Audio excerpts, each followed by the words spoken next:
Dámy a páni, drahí veriaci posluchači, priatelia a priaznivci podcastu Spoza piva, vitajte pri najnovšej epizóde. Keby ste videli, akú kulehu na mňa teda Sámko spravil, že ešte sme sa aj nedorozprávali poriadne vetu a už tam išlo počítovanie 5, 4, 3, 2, 1, štát, takže ďakujem ti, Sámko, pekne, touto cestou ťa chceme privítať, aj keď zdravotný stav možno nie je 100%, ale to určite bude tvoj výkon v tejto epizódke, ako vlastne vždy, takže Sámko, čau. Ahoj, čaute všetci, vítam vás pri 81. epizódke podcastu Spoza piva. Timo, v pohode si mohol sa ešte dorozprávať, ak by som to svojim čarovným strihom potom toto zrušil, vymenil, upravil. Hej, akože asi tak, ako aj počujete, tak z Nemecka som si okrem fotiek, zážitkov a šálu donesol aj fajný covid, takže teraz som posledný preležal v posteli. A trošku lapám po dychu, musím sa priznať, lebo toľko slov som nepovedal už aj neviem jak dlho. Ale teším sa, že sme tu na opäť s touto, takou už záverečnou týždňovou epizódkou, pretože máme za sebou skupinové boje alebo skupinovú fázu na Európskom šampionáte a je sa o čom rozprávať. No, je to tak, Sámko si teda priniesol cenný darček v podobe tejto choroby, ktorá, chvála Pánu Bohu, už nespôsobuje svetu také problémy, ale ani našej epizódke to nespôsobí problémy, samozrejme, pretože máme presne krásne zadané, čo chceme, čo bude dnešným predmetom. A teda skupinové fázy, je tam akože podľa mňa viac než dosť, by sme vedeli o tom robiť epizódky, možno aj 3-4. Každopádne, ja by som chcel začať takto zo strany na ostro, keďže rovno sa to týka aj skupiny A, takže poďme na to. Sámko, aj keď lapaš po dychu, nenechám ťa vdýchnuť v momente tom, keď chcem vedieť, že prečo tvoj čierny kôň docválal tak skoro? Ja som dúfal, že budeš taký benevolentný ku mne, ale už keď som videl to memečko na našom Instagrame, tak som vedel, že sa musím pripraviť. A nemám asi na to veľmi vysvetlenie, proste jednoducho povedané, Maďari sklamali a za to, že nepostúpili, môžu vďačiť rovno tomu prvému zápasu, ktorý prehrali 1-3 proti Švajčiarom, pretože koniec koncov nepostúpili z toho 3. miesta kvôli skóre, o ktorej ich predbehlo Slovinsko v tej tabuľke 3 tímov. Prehra s Nemcami sa dala očakávať, by som povedal. Výhra so Škótskom prišla v nadstavenom čase, čiže tam tie 3 body sa ratali, že budú, no ale prehra so Švajčiarmi, ako náhle by tam ukopali remízu alebo akýkoľvek iný výsledok, tak sú ďalej a sú vo vyraďovačke. Bohužiaľ nezaslúžili si to. Akože tým futbalom, ktorým sa prezentovali na Eure, som rád, že nepostúpili ďalej. Som rád, že nie len kvôli tomu, teda, že som im držal palce ako môjmu černému koňovi, len kvôli tomu, že teda nepostúpili. Ale sú tam teda týmy v 8 finále, ktoré si to, nie že zaslúžili, ktoré si to ubojovali na ihrisku a ktoré hrali o mnoho krajší a atraktívnejší a hlavne efektívnejší futbal. Čiže Maďari jednoducho neponúkli to, čo ponúkli v kvalifikácii a mali ich asi superi prečítaných, pretože nepustili ich vôbec v svojej hre. Domčo Soboslaj, ja som hovoril, že bude závisieť vlastne to od jeho výkonu, ako budú Maďari hrať. Nehral najhoršie, ale proste nebol hviezdou. Nepotiahol tým, kedy mal a asi tak, nemám k tomu čo viac povedať. Je úplná pravda, že Maďari teda tento turnej mali kvázi tak rozohratý, respektíve vstupovali do ňom s takým veľkým sebavedomím. Si určite myslím, že mali medzi svojimi cieľmi to, aby postúpili zo skupiny, alebo teda pobili sa minimálne o tú dobrú pozíciu v tabuľke 3 tímov.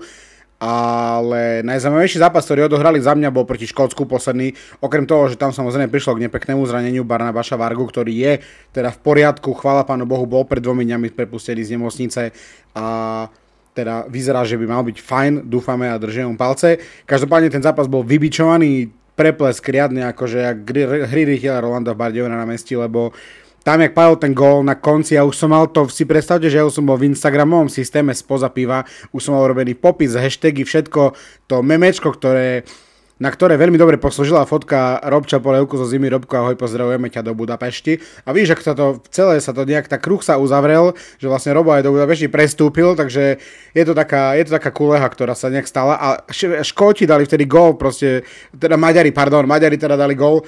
A tým pádom teda išli na 3. miesto, kedy sa ešte nevedelo, že ako teda skončia ostatné týmy v tabuľke 3 tímov, takže som mohol pekne krásne len to manečko opäť vymazať a povedať si, že však ja si ešte počkam pár dní a keď sa dohrá celá skupinová fáza, tak potom ho budem môcť nejakým spôsobom publikovať.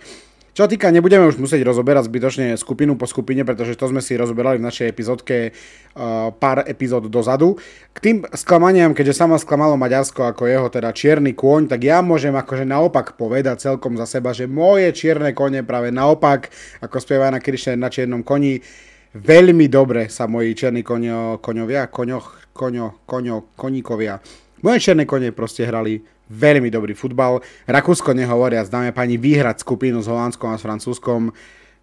Krásny futbal, ktorým sa prezentuje náš západný sused.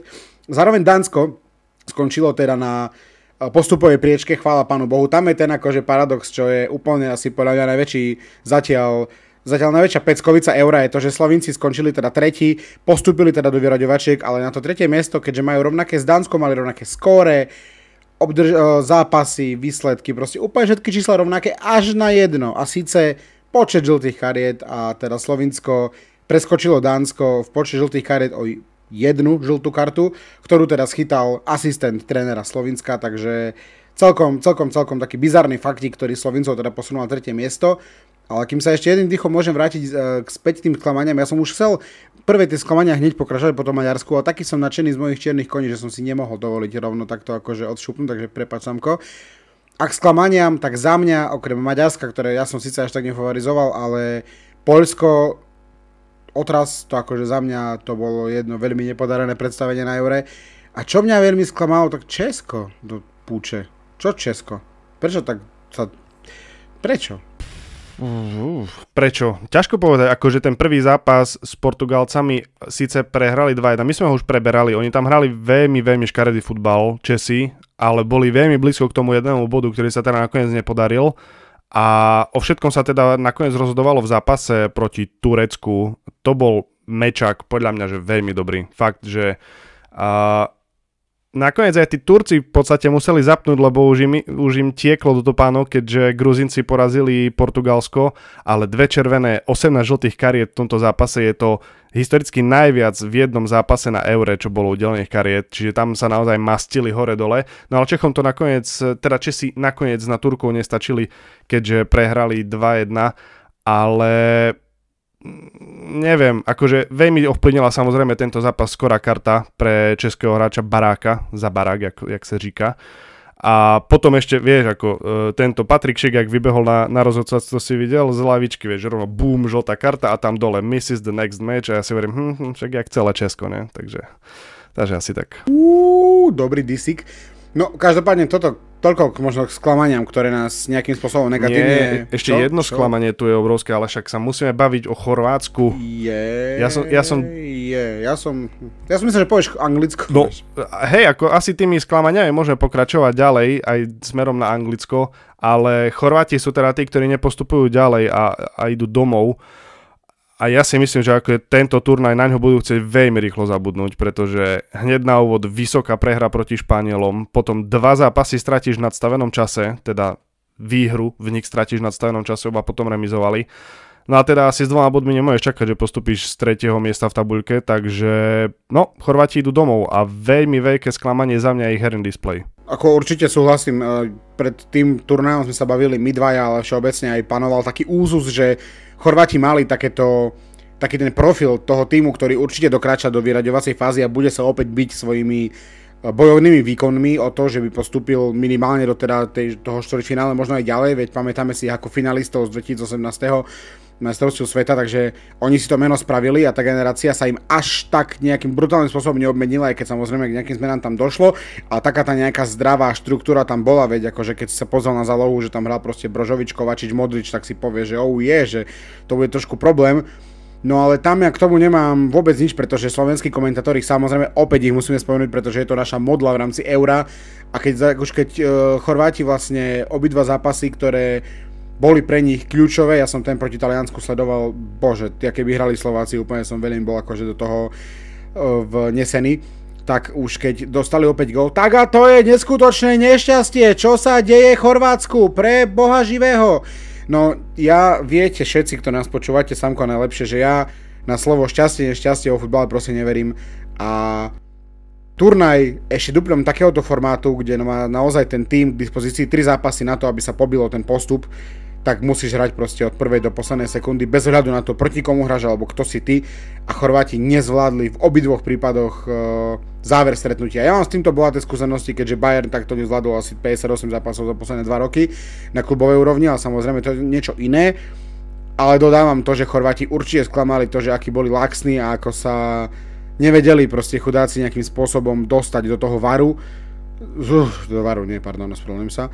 Ale k tým sklamaniam, no toto je taký, a na záver odo mňa v rámci sklamaní, taký ten paradox sklamaní je, že Anglicko síce vyhralo skupinu svoju, ale extrémne sklamanie. Bavili sme sa aj my v posledných epizódach o tom, že aké panovali vtipy, kolovali o Southgateovi a o jeho kádri a keď pán si dal bomby, že nevieme nahradiť Calvina Phillipsa, nemáme za ňo prirodzenú náhradu, tak si hovorím, že OK, no, máte ten káder, ale veď OK, to som povedal ja, že nechcem sa miešať do jeho kože, pretože, to sa rimovalo.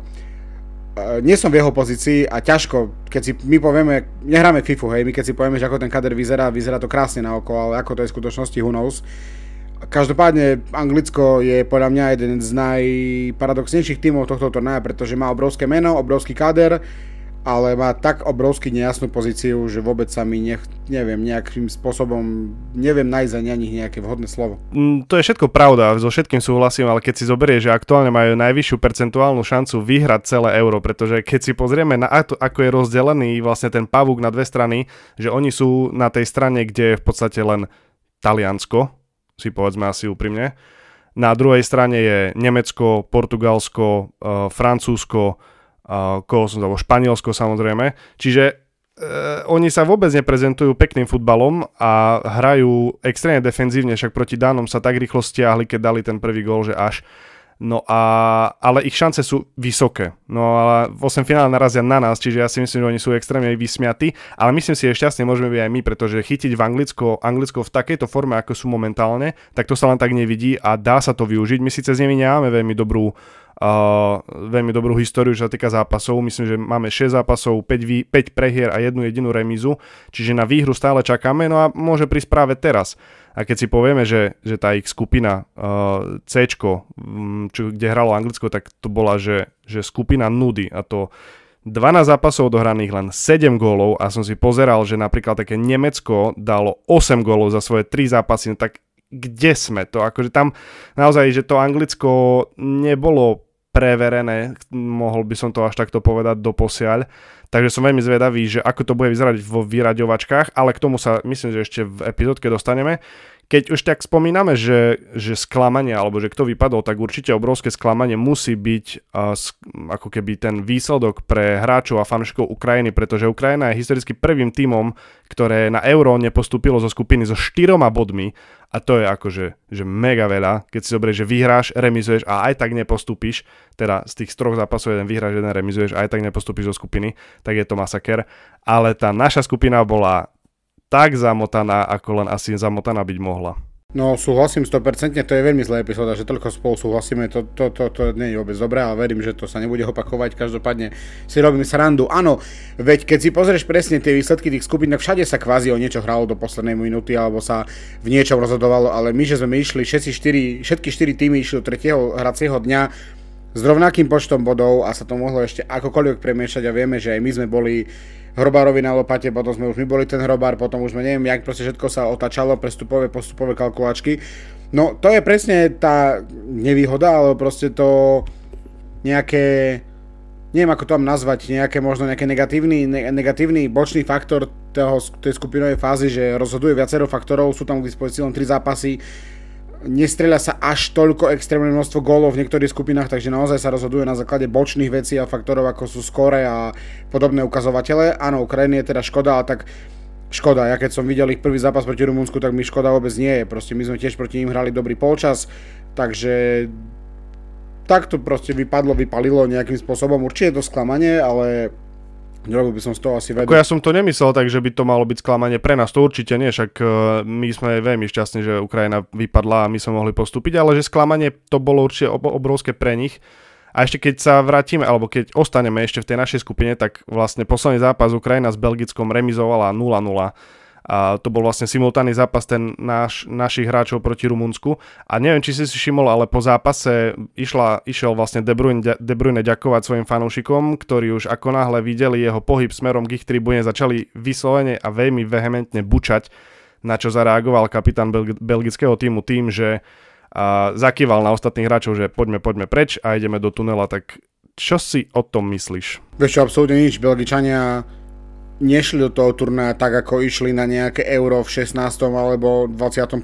respektíve ako sa prezentovali hru v minulosti. Naopak, Chorváti mali vysoký kredit, nejaký predbežný, Belgičania ho mali veľmi nízky, ten káder sa dosť obmenil, nepodávali nejaké extrémne výkony ani v kvalifikácii, ktoré by ich nejakým spôsobom radili, aj keď stále v tom UEFA rankingu patrili dosť vysoko, tak videli sme ich hru proti Slovensku, tak sa jeden káder, ktorý teoreticky pomýšľa na nejaký postup a potenciálne umiestnenie určite nespráva, lebo práve to oddeľuje tie silné a veľké týmy a tých hráčov, proste to, ako sa vedia vzomknúť a zároveň hrať ako tým a zároveň mať tam silné jednotlivé výkony osobnostné. A za mňa to, že Belgičania boli vypískaní, je absolútne pochopiteľné, keďže fanúšikovia od nich samozrejme očakávali veľmi veľa a od De Bruyneho nehovoriac. Lukaku samozrejme vyhráva na góly v rámci toho, že ich všetkých zrušil VAR, ale to samozrejme nevadí. Musíme priznať, že niektoré z nich boli aj do našej siete, chvála Pánu Bohu, že neplatili. Ale to, že na jednej strane určite súhlasím to, že Belgičania kvázi sklamali, aj keď idú ďalej. Na druhej strane za mňa, ako to sú také teraz, vieš, že čo očakávaš na tom turnaji, že tí fanúšikovia čo chceli, že ako čo, vyhrať každý zápas 5-0, alebo 4-0, alebo že De Bruyne bude dávať góly ako v City, alebo že bude také nahrávky rozdávať, alebo niečo také. Ja tieto bučania, pískania nejakým spôsobom, je to nejaký prejav fanúšikovskej kultúry, keď nie sú spokojní s výkonom toho týmu. To nedáva Belgičanom dobré rozpoloženie do vyraďovacej fázy, pretože keď tým ide do takejto časti turnaja, kde je proste najlepších 16 tímov a ide tam s tým, že naši vlastní fanúšikovia nás vypískali, napriek tomu, že sme splnili tú úlohu a sme teda medzi tými 16 tími, tak to vôbec nedáva dobrú východiskovú pozíciu za mňa osobne. Spoza piva vzniká aj vďaka nášmu partnerovi, pracovnej agentúre Areon, ktorá prináša ľuďom príležitosti uplatniť sa v Nemecku v prestížnych spoločnostiach, a to aj bez znalosti cudzieho jazyka.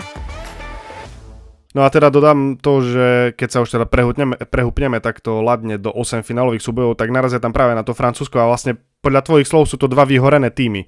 Takže ono na papieri tento súboj vyzerá veľmi zaujímavo a podľa mňa to môže byť že jeden z najjednodnejších 8 finálových zápasov, ktoré tam vôbec sú. No ja ešte, kým prehúpneme do 8 finále, tak ja ešte by som chcel povedať, že som sa extrémne zmýlil a chcel by som to uvieť na pravú mieru, že ja som veľmi odpisoval Španielsko a napriek tomu jediný tým, ktorý vyhral všetky 3 zápasy, nedostal gól, prezentoval sa brutálnou hrou, či mladý Lamine Yamal alebo Williams, ktorý hral na druhom krydle, stvorili skvelé duo, celý tým šľapal jak hodinky, dokázali si v 3. zápase dokonca vymenili 90% základnej zostavy, ktorá ich dotiahla teda do vyraďovacej fázy, napriek tomu zápas zvládli, takže klobúk dole pred Španielskom a za mňa sú razom obrovskí favoriti na celkový triumf, pretože majú mix hráčov, ktorí majú skúsenosť, zároveň tí, ktorí majú super talent a to veľakrát môže skončiť veľkým úspechom. No ale v rámci presne... Počkaj, ja ťa len preruším, to Španieli bol tvoj tip na najväčšie sklamanie turnaja? Hej? A ty ma tu roastuješ za Maďarov a ja ti nič nepoviem na toto, že ty tipuješ ich na najväčšie sklamanie. Dobre, si to povedal sám. Vidíš, ja nemám problém sa priznať s takýmito vecami, pretože je to súčasť, sme ľudia omylní, pokiaľ nie si komentátor, to už zachádzam, pardon. No vládne presne to 8 finále, neuveríš, že presne pár minút predtým, než sme začali dneska nahrávať a baviť sa, tak som pozeral na to flashscore a hovorím si, že Belgicko, Francúzsko, wow, že to je zápas jak bič, ale za mňa, ako sorry, opäť tu bude, že sa nevyznáme, ale to samozrejme je každého názor. Za mňa aj to Francúzsko chábe také výkony poslabšie s hráčmi, ktorí už v tej repre odkrutili všetko, čo mohli, boli aj majstrami sveta.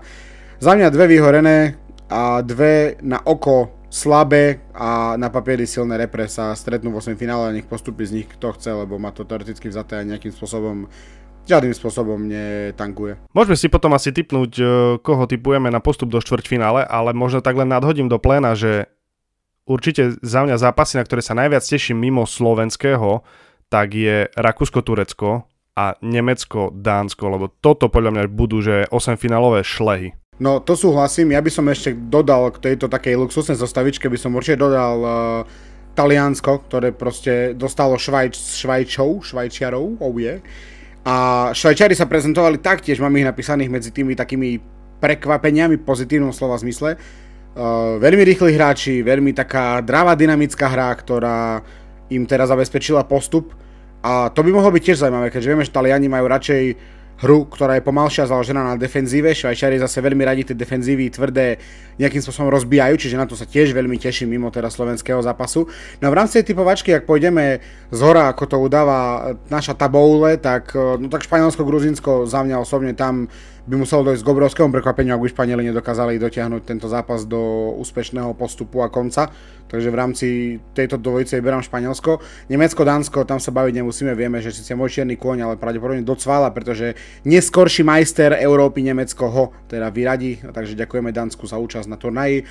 Portugalsko, Slovinsko, veľmi by som ten zápas chcel pozerať, pretože tiež z toho môže vyznať obrovské prekvapenie. Slovinci vôbec nemusia byť na zahodenie, ale predpokladám, že Portugalci to... Nemôžeme zase teraz tu maľovať nejaké vzdušné zámky, Portugalci to pravdepodobne zvládnu. Francúzsko, Belgicko, hranolky versus Bageta a ja neviem, Macron versus von der Leyenová. Ťažko povedať, neviem.